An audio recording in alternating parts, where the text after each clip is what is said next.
Hello, I'm Kevin Thomas and welcome to the At Home Film Festival. Some kids are already back in school. Back in my day, it was closer to Labor Day we went back to school. So anyway, if you're in school or not, or a parent of a kid or not, I am celebrating summer, I'm celebrating school, and I am celebrating summer school movies. Yes, so many good ones. I actually thought I'd include this one, Summer School, with Mark Harmon, directed by Carl Reiner.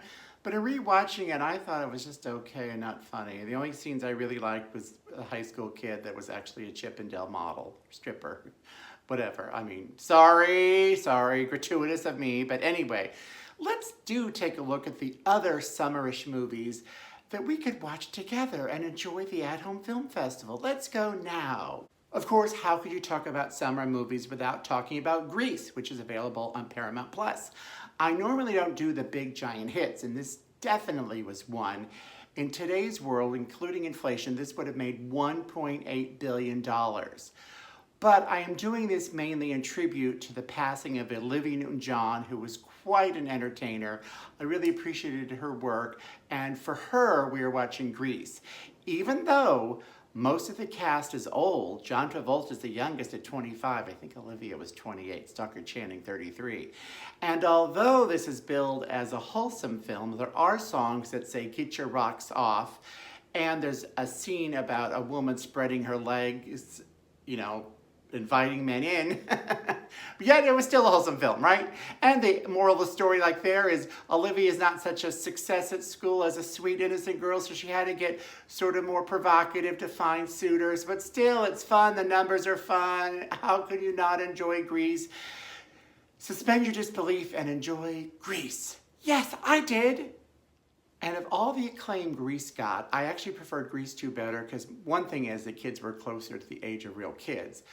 But Grease was a box office bonanza, but it only got one Oscar nomination. That was for Best Song because there were a few original songs written specifically for Olivia. So that song, Hopelessly Devoted to You, I am going to say today that Olivia, I will be hopelessly devoted to you. Speaking of old school, let's go back to school with Rodney Dangerfield's movie, Back to School.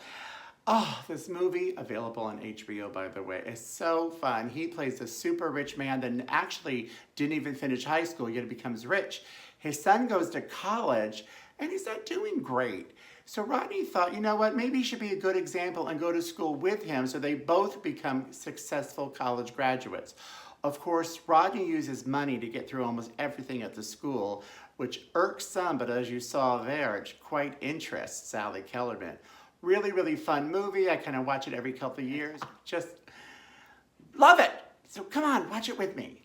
The Edge of 17 is one of those realistic school films with Haley Steinfeld, who I don't think is doing enough work right now. She's a great actress and a singer. She was up for an Oscar even earlier in this movie. She is quite a talent, and she plays a girl at school whose brother starts dating her best friend, and she doesn't know if that bothers her or not, but she wants to figure out what's going on. But it does seem like what school is really like, how it's easy to get embarrassed, easy to get out of a social circle, and it's so hard to find your own way and your own name. I applaud this movie for seeming to be a very realistic look at school. So thank you, Haley. And there's a really fun supporting role of Woody Harrelson as a teacher that really is probably one of his best pieces of work. I'm going to skip over Heathers quickly because I think I've talked about it before, but you can find it on Amazon Prime for free if you're a member. But you may not know there's another Heathers. I'm not talking about the TV series, which many of you probably watch, but there's a Heathers musical, and it's going to be streamable in September. So let's get ready for Heathers the Musical. They filmed the London version of Heathers the Musical, which I loved and saw. I'm so happy. So you should get the Roku channel. Not really just Roku, the streaming device, but the Roku channel. This is where you'll be able to watch Heathers in September. Flag it, earmark it, put it in your calendar, and get ready for Heathers the Musical. So fun.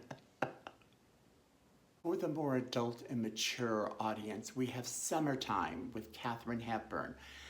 This movie from David Lean, and by the way, available on HBO, is such a lush, beautiful, romantic story. Even if you don't like the love story in the movie, the city of Venice looks so exquisite in this film because it was filmed on location, kind of a David Lean thing. And Katharine Hepburn gives a bravura performance in her Oscar-nominated role as a shy school teacher on holiday in Venice. And what made this special for me and Katharine Hepburn is she is in many stories that involves love and romance and her falling in love, but she seldom makes a I don't want to say calm because it's dramatic. She seldom makes a specific, lush, romantic movie, and this is the one. So, oh, Katharine, you show here how you are one of the most talented actresses we've ever had. Has Meryl Streep made Summertime? I don't think so. Then we have kind of the fish out of water high school movie, Peggy Sue Got Married, the only Oscar nomination ever for Kathleen Turner. That shocks the crap out of me. She has got a great cast. She's got Helen Hunt, Nicolas Cage, Jim Carrey. It's directed by Francis Coppola, and funny, his daughter Sophia is in this, and this is where you could tell she was never our greatest actress, but she is a really good writer-director.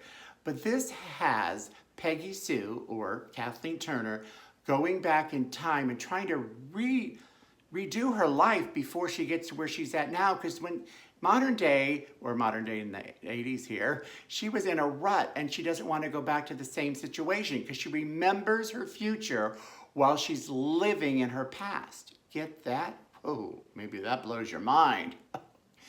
I am a big fan of Kathleen Turner. I love her performance in this. It's so layered, and it also reminds me that the Academy slapped her face many other times with lack of nominations, whether it's for Body Heat, or Prizzi's Honor, or Romancing the Stone, or Crimes of Passion. She's a great actress, and this takes a great actress to pull off this role. Our last film here is John Waters' Crybaby. Yes, it will cost you a few dollars to rent, but it's definitely worth it. It's funny, Jim Carrey's in this too. I wasn't trying to do Jim Carrey's early work. But this movie is his follow-up to Hairspray, so I think it lost a little of the momentum the Hairspray started, because John Waters is a great cult, campy, classic filmmaker who does stuff wonderful all the time that has a big following. Hairspray was like a breakout role to get his name more mainstream, and this was similar to that. But it's not as remembered as much as Hairspray, even though I find this to be Johnny Depp's first major big role. Before this, I just thought of him as an average TV star, and this, I started thinking him as a movie star. It's also got the fun Tracy Lords. How could you not love her? And Ricky Lake makes an appearance. It's super good. Please spend a few dollars to get it. Oh, she cracks me up. Please spend a few dollars to get this movie because it's quite worth it. And watch it again and again and again. Oh, wow. Yes, fun, fun, fun. Thank you for tuning in. Yes, that's the end of our show. This is Kevin Thomas. What summer movie did I miss that you love? Comment below and let me know. And don't forget to share. Tell your friends to share and subscribe. As we say goodbye, we're going to look at some other summer school movies that I actually didn't really like. This is a nondescript one. I started to watch it. I don't remember anything about it. It's super boring, very bad acted. It also came around at the same time as this other movie called Summer School, which almost made my list because it's bad in a good way. It's from Chuck Vincent, who mostly does porn. And it's filled with a bunch of actors that are really bad. It's in the days where they think being loud makes you a good actor. Oh. And that other Summer School is available on Tubi. I don't really have a preview, but why don't we hear the opening song? I'll say goodbye now, just in case the opening song makes you want to leave fast.